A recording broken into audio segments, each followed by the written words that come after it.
Breaking news లోక్సభలో పంతం నెగ్గించుకున్న మోదీ సర్కార్ రాజ్యసభలోనూ పట్టు నిలబెట్టుకునేందుకు వ్యూహాలు రచిస్తోంది. అగ్రవర్ణ పేదలకు సంబంధించిన రిజర్వేషన్ బిల్లు కాసేపట్లో రాజ్యసభ ముందుకు రానుంది. ఈ బిల్లుపై మధ్యాహ్నం 2 గంటలకు చర్చ మొదలయ్యే అవకాశం కనిపిస్తోంది.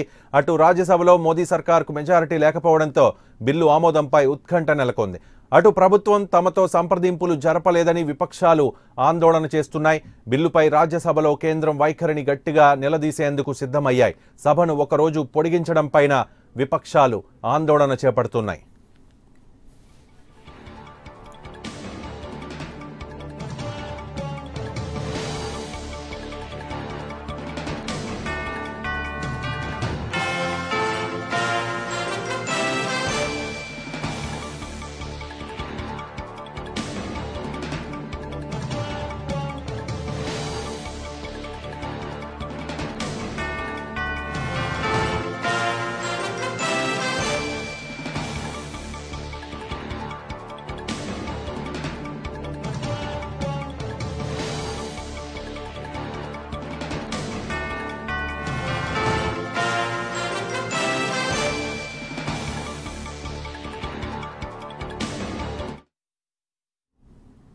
లోక్సభలో పంతం నెగ్గించుకున్న మోదీ సర్కార్ రాజ్యసభలోనూ పట్టు నిలబెట్టుకునేందుకు వ్యూహాలు రచిస్తోంది. అగ్రవర్ణ పేదలకు సంబంధించిన రిజర్వేషన్ బిల్లు కాసేపట్లో రాజ్యసభ ముందుకు రానుంది. ఈ బిల్లుపై మధ్యాహ్నం 2 గంటలకు చర్చ మొదలయ్యే అవకాశం కనిపిస్తోంది. అటు రాజ్యసభలో మోదీ సర్కార్కు మెజారిటీ లేకపోవడంతో బిల్లు ఆమోదం పొందుతుందా లేదా అనేది ఉత్కంఠగా మారింది. మా ఢిల్లీ ప్రతినిధి మదర్ లైవ్లో ఉన్నారు. అప్డేట్స్ మనకు ప్రత్యక్షంగా వివరిస్తారు. Mother, over to you. Ravi, ఈరోజు మరికాసేపట్లోనే ఇటు కీలకమైనటువంటి బిల్లు ఏదైతే అగ్రవర్ణాల్లోని పేదలకు 10% రిజర్వేషన్లు కల్పిస్తూ నిన్న లోక్సభలో పాస్ అయినటువంటి బిల్లు ఈరోజు రాజ్యసభలో రాబోతుంది. దీనికి సంబంధించినటువంటి చర్చకు వచ్చేటువంటి ఆస్కారం ఉన్నటువంటి నేపథ్యంలో ఇప్పటికే విపక్ష పార్టీలన్నీ కూడా మోడీ సర్కార్ తీసుకున్నటువంటి నిర్ణయాన్ని బాహటంగానే వ్యతిరేకిస్తున్నాయి. కేవలం ఎన్నికలను దృష్టిలో పెట్టుకుని మాత్రమే ఇలాంటి జిమ్మిక్కులకు పాల్పడుతూ ఉంది. దీనికి సంబంధించి ముందస్తుగా ఎలాంటి సమాచారం అనేది కూడా ఇవ్వకుండా ఎలా ఈ బిల్లును తీసుకొస్తారంటూ కూడా ఇప్పటికే కాంగ్రెస్ పార్టీ కావచ్చు, ఇతర ప్రధాన పార్టీలన్నీ కూడా వ్యతిరేకిస్తున్నటువంటి పరిస్థితి ఉంది. అయితే లోక్సభలో బీజేపీ మోడీ సర్కార్కి అబ్సల్యూట్ మెజారిటీ ఉన్నటువంటి నేపథ్యంలో నిన్న అది చాలా ఈజీగానే పాస్ అయింది. కాకపోతే రాజ్యసభకు వచ్చేసరికి మాత్రం కొంత క్లిష్టమైనటువంటి పరిస్థితి ఉంది. ఓపెన్గా ఓటింగ్కి వచ్చినప్పుడు మాత్రం వ్యతిరేకించినప్పటికీ అసలు ఓటింగ్కి వస్తుందా, చర్చకు పట్టుబడతారా అనే దానిపైన మాత్రం ఒక ఉత్కంఠ అనేది మాత్రం నెలకొని ఉంది. ఉదయం నుంచి కూడా రాజ్యసభలో కొంత గందరగోళమైనటువంటి పరిస్థితి నెలకొని ఉంది అని చెప్పుకోవాలి. ఎందుకంటే కాంగ్రెస్ పార్టీ అలాగే టీడీపీకి సంబంధించినటువంటి సభ్యులు వెల్లోకి దూసుకెళ్లి బీజేపీ సర్కార్కు వ్యతిరేకంగా నినాదాలు చేస్తున్నారు.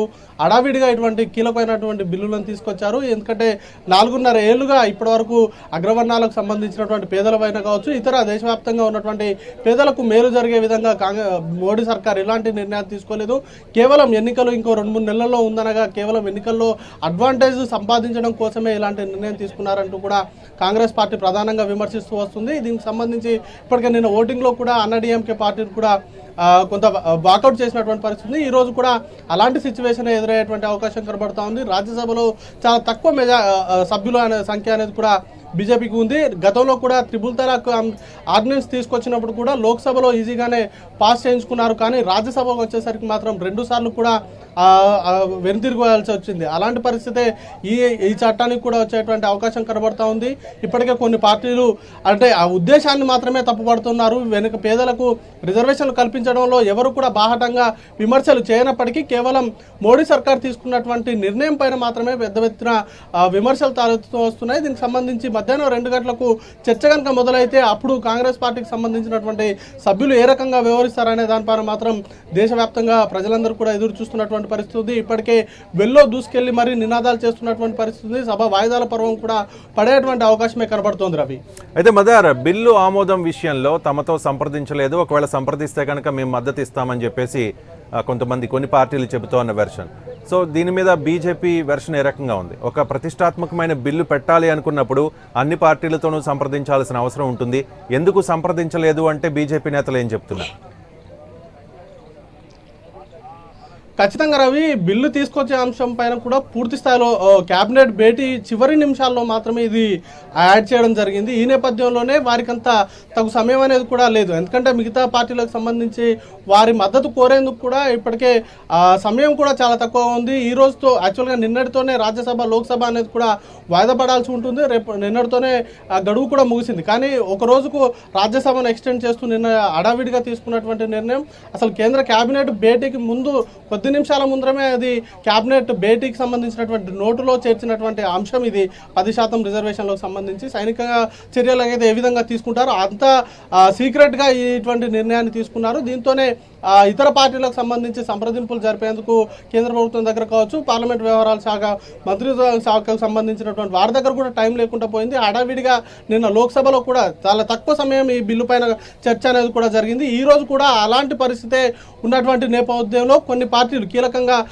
రాజ్యసభలో బీజేపీకి తగు సంఖ్యాబలం లేకపోవడంతో కొన్ని ఇబ్బందులు అనేది కూడా ఎదురవుతాయనేటువంటి అంచనాలు కూడా ఉన్నాయి. కొన్ని పార్టీలు మద్దతు ఇచ్చేందుకు ముందుకు వస్తున్నప్పటికీ కానీ కేంద్ర ప్రభుత్వం నుంచి సంప్రదింపులు లేవనేటువంటి కారణాన్ని కూడా చూపిస్తున్నటువంటి పరిస్థితి ఉంది. ఎందుకంటే కేంద్ర ప్రభుత్వం ఇలాంటి కీలకమైనటువంటి బిల్లులు తీసుకొచ్చినప్పుడు ముందస్తుగానే ప్రతిపక్ష పార్టీలతో అన్ని పార్టీలతో కూడా సంప్రదించి ఆ బిల్లుకు మద్దతు ఇవ్వాల్సిందిగా కోరేటువంటి అవకాశం కూడా ఉంటుంది. కానీ ఈ బిల్లు విషయంలో మాత్రం అలాంటి పరిస్థితి అయితే లేదనే చెప్పాలి Ravi. Right, thank you Madar.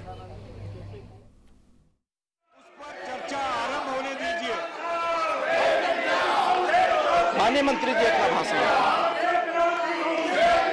माननीय उपसभापति महोदय, जैसा मैंने बताया कि ये सामान्य वर्ग के ऐसे गरीब लोगों के शैक्षणिक और रोजगार संबंधी सशक्तिकरण के संबंध में संशोधन बिल है। जो संशोधन में किया जा रहा है उसके बारे में मैं निवेदन करना चाहता हूँ। भारत के संविधान के आर्टिकल 15 में एक सब आर्टिकल 6 जोड़ा जा रहा है और इसी प्रकार से संविधान के अनुच्छेद 16 में एक अतिरिक्त सब आर्टिकल 6 जोड़ा जा रहा है। वर्तमान में जो प्रावधान है उसकी जानकारी मैं पढ़ करके सुनाना चाहता हूँ।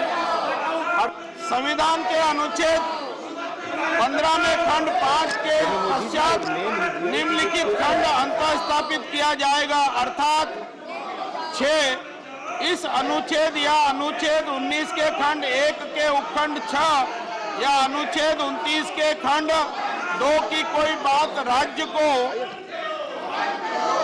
खंड 4 और खंड 5 में उल्लिखित वर्गों से भिन्न नागरिकों के आर्थिक रूप से दुर्बल किन्हीं वर्गों की उन्नति के लिए कोई भी विशेष उपबंध करने से निवारित नहीं करेगी और खंड 4 और खंड 5 में उल्लिखित वर्गों से भिन्न नागरिकों के आर्थिक रूप से दुर्बल किन्हीं वर्गों की उन्नति के लिए कोई भी विशेष उपबंध करने से वहां निवारित नहीं करेगी। जहां तक ऐसे उपबंध ऐसी शैक्षणिक संस्थाओं में जिसके अंतर्गत अनुच्छेद 30 मैं आग्रह करता हूँ अपनी जगह जाए और ये बहस होने दे।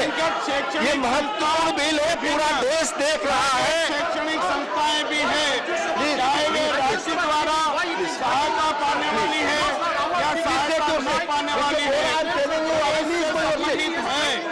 जो आरक्षण की कोई चीज रिपोर्ट पर नहीं जा रही है आरक्षण सिवाय मंत्री जी के भाषण के अलावा। प्रत्येक प्रवर्ग में कुल स्थानों के अधिकतम 10% के अध्ययन होगा और इस संबंध में एक स्पष्टीकरण दिया गया है। जो अनुच्छेद 15 और 16 में जो संशोधन किया जा रहा है उसके लिए है। इस अनुच्छेद और अनुच्छेद 15 के साथ 16 के प्रयोजन के लिए आर्थिक रूप से दुर्बल वर्ग वे होंगे।